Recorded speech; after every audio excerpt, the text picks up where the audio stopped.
India, China may be eyeballing each other over political and diplomatic issues, but General Motors India is doing something politicians can't do themselves. GM is aligning its Indian operations with its Chinese business run by SAIC. TNR's Nandini Sen Gupta has the details of that alliance. Absolutely. What we do know, and our top sources have been telling us, is that General Motors India is going to offer SAIC 50% stake in GM India. They are also going to offer SAIC a position in its board.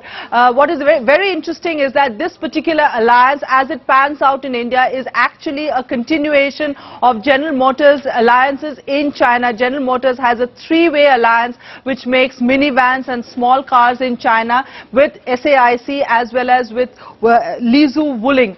Now, at that point, General Motors wants to increase its stake in its Chinese alliance from the current 34% to 49%, and the Chinese are very interested in having a footprint in India. So the Indian alliance is actually a reflection of what is happening in China. The Indian alliance is actually very interesting because not only will it help General Motors India make light trucks from the Wuling range in its Talegaon facility in India, it will also enable General Motors India to source components from China for its smaller range of cars.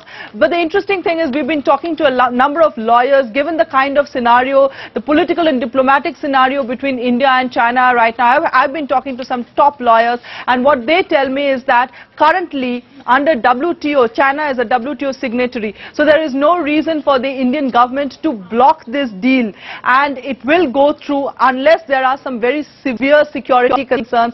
For commercial vehicles and cars, the security concern is not top-notch, so every likelihood that this kind of an arrangement will actually go through as and when it happens. Mind you, we don't yet have an absolute confirmation of this from the company itself, but this has come to us from top sources.